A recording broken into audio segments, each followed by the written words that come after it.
జూబ్లీహిల్స్ ఉప ఎన్నిక పోలింగ్ కొనసాగుతోంది. ఓటు వేయడానికి షేక్పేట్లో పోలింగ్ కేంద్రానికి వెళ్లారు చంటిపిల్ల తల్లి. చిన్నారి ఏడవడంతో అక్కడే విధుల్లో ఉన్న జూబ్లీహిల్స్ పోలీస్ స్టేషన్కు చెందిన మహిళా కానిస్టేబుల్ పాపను ఎత్తుకుంది. తాను బిడ్డను చూసుకుంటానని చెప్పి ఆమెను ఓటు వేసి రావాల్సిందిగా సూచించింది. మహిళా కానిస్టేబుల్ పసిపాపను కాసేపు ఆడించి నిద్రపుచ్చింది. ఓటు వేయడానికి సహకరించిన మహిళా కానిస్టేబుల్కు ధన్యవాదాలు తెలిపారు చిన్నారి తల్లి.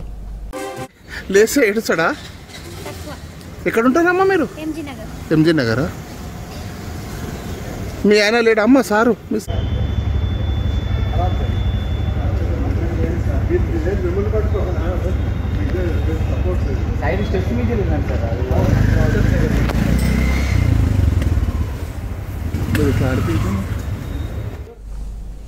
జూబ్లీహిల్స్ ఎన్నికలు ప్రశాంతంగా జరుగుతున్నాయి. గతంతో పోల్చితే భారీగా పోలింగ్ నమోదవుతోంది. మధ్యాహ్నం 3 గంటల వరకు 40.2% పోలింగ్ నమోదైంది. జూబ్లీహిల్స్ లో రాజకీయ, సినీ ప్రముఖులు ఓటు హక్కు వినియోగించుకుంటున్నారు. చివరి 2 గంటల్లో భారీగా పోలింగ్ నమోదయ్యే ఛాన్స్ ఉందంటున్నారు అధికారులు. సాయంత్రం 6 గంటల వరకు క్యూలో ఉంటే ఓటు హక్కు వినియోగించుకునే అవకాశం ఇస్తామంటున్నారు. ఇటు మహిళలు, వృద్ధులు పెద్ద ఎత్తున పోలింగ్ బూత్లకు వచ్చి ఓటు వేస్తే యువత మాత్రం ఇంటి నుంచి బయటకొచ్చి ఓటు హక్కు వినియోగించుకోవట్లేదని చెప్తున్నారు. సోమాజిగూడలోని బ్రైట్ హై స్కూల్ పోలింగ్ కేంద్రాన్ని కాంగ్రెస్ అభ్యర్థి నవీన్ యాదవ్ సందర్శించారు. గతంతో పోల్చితే పోలింగ్ శాతం పెరుగుతుందన్నారు నవీన్ యాదవ్. ఉదయం మహిళలు, వృద్ధులు పెద్ద ఎత్తున ఓట్లేశారని చెప్పారు. యువత మొత్తం వచ్చి ఓటు హక్కును వినియోగించుకోవాలంటున్నారు నవీన్ యాదవ్. జూబ్లీహిల్స్ సెగ్మెంట్లోని పలు పోలింగ్ కేంద్రాలను సందర్శించారు జిల్లా ఎన్నికల అధికారి ఆర్వి కర్ణన్. ప్రతి ఒక్కరూ ఓటేయాలని పిలుపునిచ్చారు. ఎన్నికలు ప్రశాంతంగా జరిగేలా సహకరించాలన్నారు. ఈసారి డ్రోన్లతో సెక్యూరిటీ మానిటరింగ్ చేస్తున్నామని చెప్పారు. నిబంధనలు ఉల్లంఘించిన వారిపై చర్యలు తప్పవన్నారు.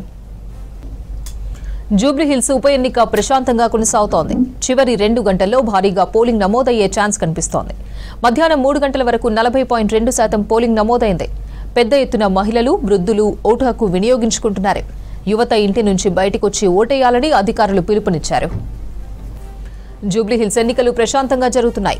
గతంతో పోల్చితే భారీగా పోలింగ్ నమోదవుతోంది. మధ్యాహ్నం 3 గంటల వరకు 40.2% పోలింగ్ నమోదైంది. జూబ్లీహిల్స్ లో రాజకీయ, సినీ ప్రముఖులు ఓటు హక్కు వినియోగించుకుంటున్నారు. చివరి 2 గంటల్లో భారీగా పోలింగ్ నమోదయ్యే ఛాన్స్ ఉందంటున్నారు అధికారులు.